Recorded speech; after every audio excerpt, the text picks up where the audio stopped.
So today I want to do something a little different. Instead of focusing on one deep dive, I want to walk you through 3 stories from the last 24 to 48 hours that I think matter most to us all right now. And not just for markets and crypto, but honestly, on a personal level, for our livelihood and our safety even. First, a private credit fund just froze investor redemptions. Most people have no idea what that means or why they should even care. But if you watched yesterday's show, you know Arthur Hayes published an essay 2 days ago, basically predicting this exact moment. And now it's here. Second, the Supreme Court struck down Trump's tariffs this morning.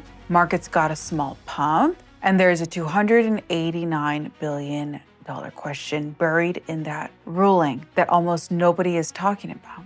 And third, the US and Iran are on a 10 to 15 day military clock right now. This is probably one of the most important stories I want us to cover today.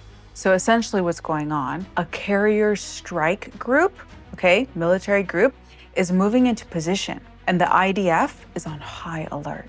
And I need you to understand why this isn't just an oil story, which I'm sure most of you by now understand, just by the nature of who my audience is, that this is not just about oil. This is not why I'm bringing it to you. I'm bringing you the story because if this goes wrong, if this goes in the wrong direction, it doesn't just move oil prices. It changes everything from inflation to interest rates and every risk asset you own, including Bitcoin. 3 stories, 1 through line, so let's get into it.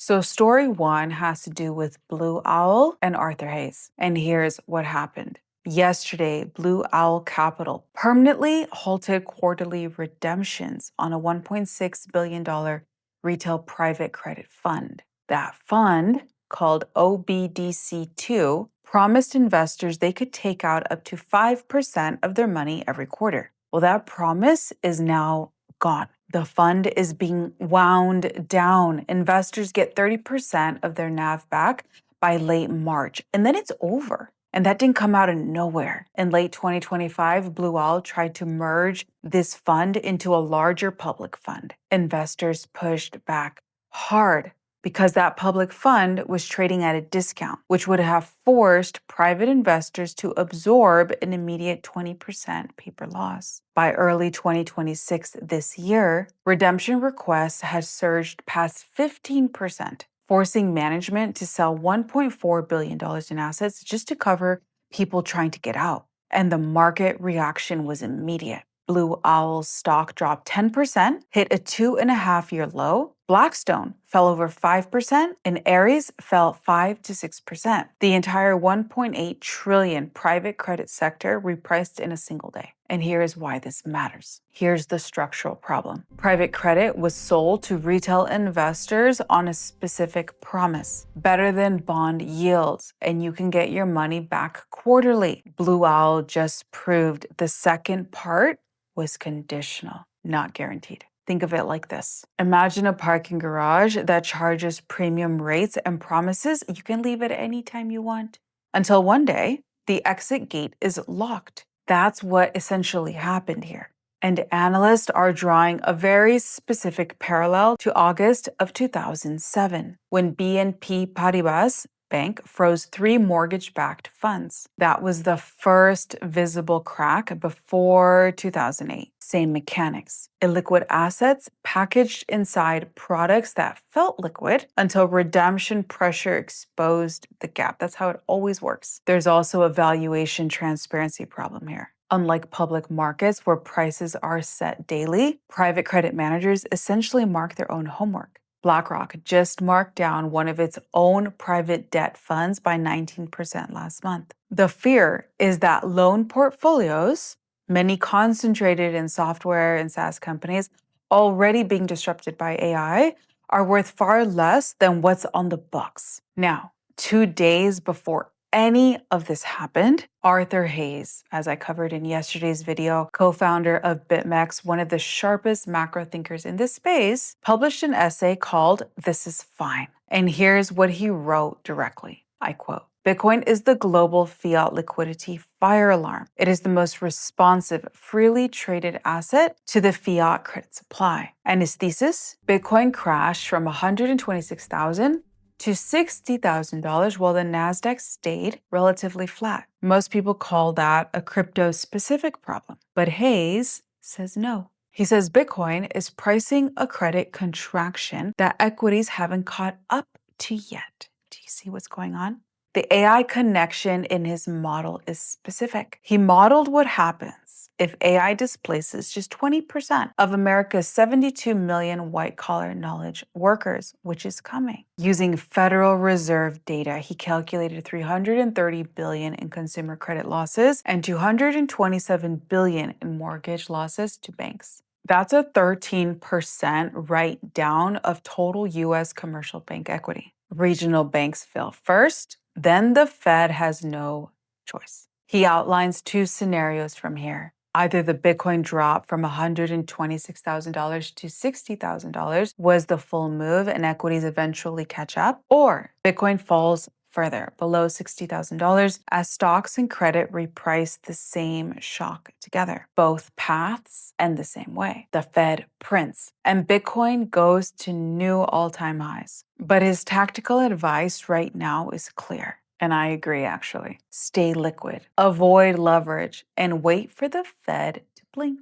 When the Blue Owl news broke, Hayes posted one sentence on X: warm up that printer, Powell. He's saying the thesis is no longer theoretical, it's live. It's happening. The SEC has already designated private credit funds as a top regulatory examination priority for 2026. Watch Apollo and KKR's quarterly NAV reports next. If they show similar cracks, the liquidity crisis narrative becomes very hard to contain. Okay, so that's story one. I thought was so important to get in because it's unfolding in real time, just as I spoke about in yesterday's video. But here is story two: Trump's tariffs. This morning, the Supreme Court ruled 6-3 that Trump's sweeping tariff regime was unconstitutional, they said. The majority stated plainly. The law Trump used, called IEEPA, does not authorize the president to impose tariffs, they said. And to understand what IEEPA is, it's an emergency powers law. Trump invoked it by declaring national emergencies. First, over the fentanyl trafficking epidemic problem in the US as a way to justify tariffs on Canada, China, and Mexico.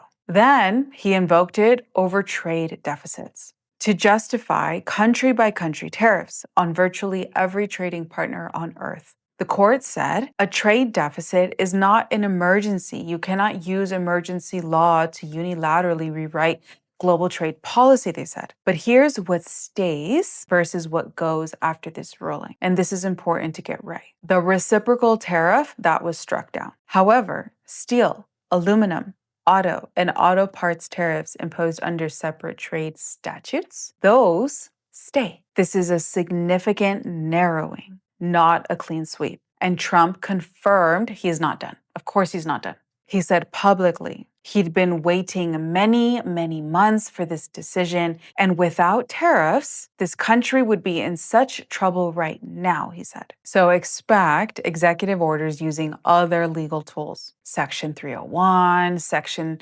232, and all within days. And if this is supposedly good news, right, because the market has not liked these tariffs, because it marks the price up for doing business. So if this was good news, why did the markets only move a little, you might ask? The S&P went up 0.4% and the Nasdaq up only 0.7%. It's not exactly euphoria. Well, there are two reasons. One is that Wall Street, because they all know each other, remember, okay? The higher you go up, okay, not to speak in terms of hierarchies, but the higher you move up, those people all know each other. They may not be friends, but they're in the same circles, okay? So Wall Street largely saw this coming. And two, and this is an important one, the White House is expected to reapply many of the same tariffs through other legal channels. So the trade war isn't over.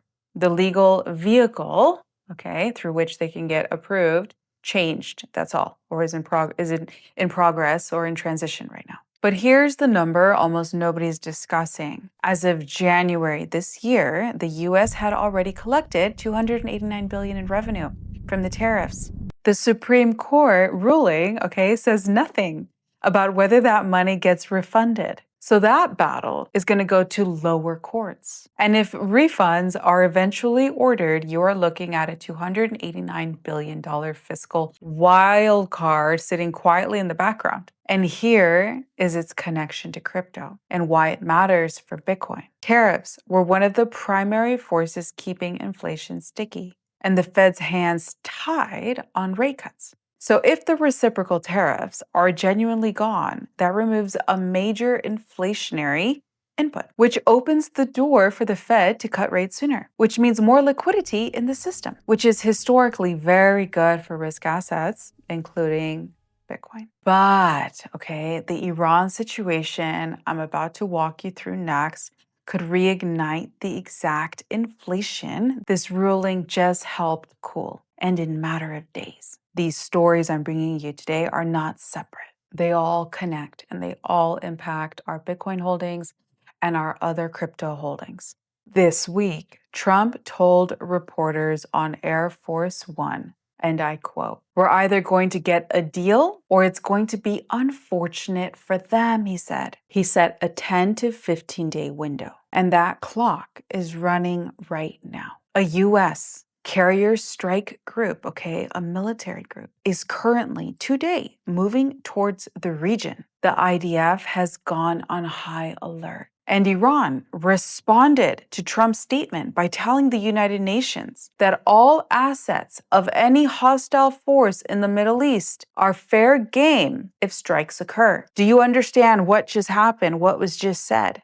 An indirect statement of potential war and havoc on our nations, like actual threat of war, is in the air right now. And there are 10 to 15 days through which this can be resolved. That is what we're sitting on right now, on a ticking bomb. And we hear from the Wall Street Journal that the US is planning scenarios, including not just strikes on nuclear facilities, but potentially broader regime change objectives if Iran refuses to halt enrichment, because they have been enriching their uranium. They're like the only nation in the world that still has an active nuclear weapon program. So we're talking about war. And this is not just to scare you, but we're literally having this conversation with a country surrounded by armed proxy networks across Lebanon, Iraq, Syria, and Yemen. This could escalate out of control really, really fast. So I don't know if you're a praying person or a believing person or what your faith is, but this might be a good time to ask some intervention. I myself pray for President Trump and Marco Rubio, who is, I forget his exact title, but he's the one negotiating all of this on an international level. So I really, really, really do hope that we are able to reach some sort of peaceful accord, because you know that Trump kicked off the peace alliance, right? El Salvador signed it. Milei in Argentina signed it into the alliance. Obviously, America is in it because Trump started it. And I believe, if I'm not completely incorrect here, that even the Crown Prince in Saudi Arabia signed it. He was invited to join the alliance. And he's a big force and voice in the Middle East. So hopefully there are some phone calls happening behind the scenes where the Crown Prince in Saudi is talking to Iran and trying to talk him off the ledge. But these are critical days, and this is why I wanted to bring you this story. That said, enough about that. I hope you understand how severe this is and how severe I think it is. But now let's also talk about what this means for us financially, because we know that oil spiked above $66 a barrel this week. That's really high for this year. And this has happened before a single shot has been fired. This happened just based off of the potential of a crisis or war with Iran. And it's important to realize Iran's role in the oil industry, because Iran sits alongside what is called the Strait of Hormuz. And that's the narrow waterway, that handles roughly 20% of the world's oil supply. If that choke point is threatened or disrupted, oil goes to levels we haven't seen since 2022. So that is what is also so critical here from a financial standpoint. If energy prices spike, consumer prices will follow. Because when you buy something at the store, that price includes transportation of those goods. So if the gasoline that took the driver, that the driver had to pay in order to deliver your goods to the grocery store or to wherever so you can go buy them, goes up, the prices we pay on the front end also go up. And this would create a situation where inflation would reignite, just as the Fed was finally seeing an opening to cut rates. So the rate cuts markets have been pricing in all year could evaporate overnight if this situation with Iran does not get peacefully resolved. So once again, this isn't just an oil story or a financial story as it impacts inflation, etc.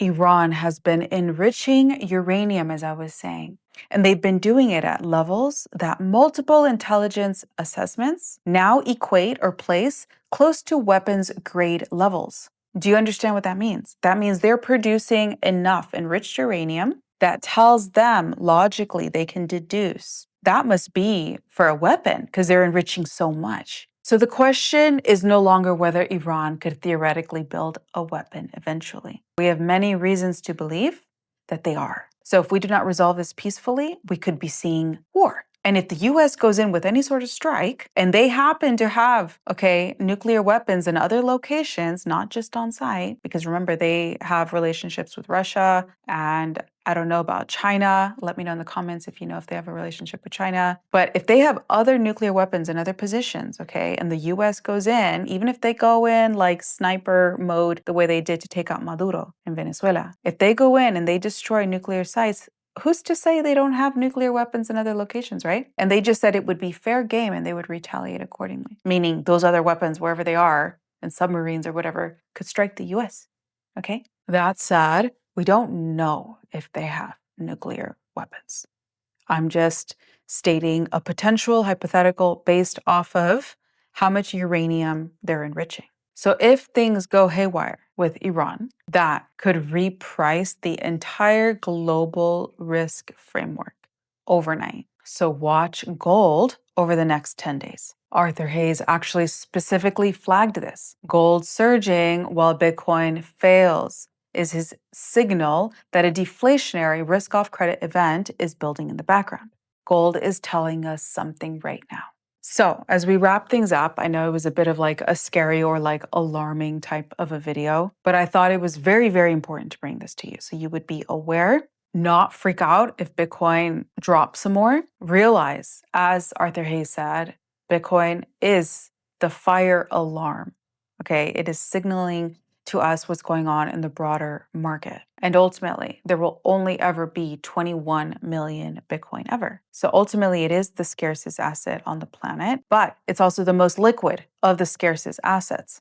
So if times get shaky, it's the quickest asset to sell. You can't sell a gold bar so fast. Not only that, you don't even know if your gold bars are 100% gold. I have seen multiple photos and documentation, whatnot, of people slicing open gold bars. You can just search for it yourself on Google. And they open it, and inside they're filled with cement. Not entirely, but the gold checking standard protocol, whatever it's called, only goes in so far and scrapes the surface. They don't have a way of detecting all the way through a gold bar.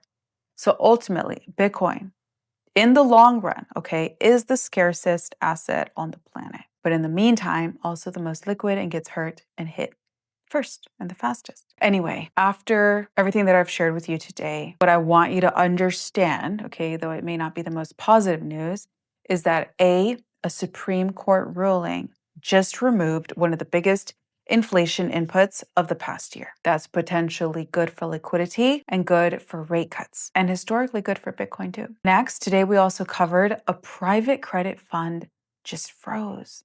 And Arthur Hayes, who called this moment 2 days ago, which I covered yesterday before it happened. And remember, just as a quick recap, what he is saying, which seems to be playing out now, is that we will experience pain first. So don't freak out once again if Bitcoin's price continues to drop a little bit. Who knows? It doesn't change what Bitcoin is inherently. Bitcoin's going to go up to $1 million plus someday. But, if Bitcoin drops a little bit in price, This eventually puts the Fed in a position to have to print, at which point we know Bitcoin reacts very positively to liquidity in the market. But the printer hasn't started yet. And a military clock is ticking with Iran that could reignite the exact inflation the tariff ruling just helped cool in a matter of days. The market right now, what we see, is trying to price all three of these forces simultaneously. And that's why nothing is moving cleanly. That's why Bitcoin is choppy. And that's why equities can't hold a direction. The system is waiting to find out which of these three forces defines the next chapter. And that, understanding the structure instead of reacting to the price is exactly why you're here, or why I hope you're here. So if this was useful to you today, even though maybe it wasn't the most pleasant angle of a show, it's a truthful angle.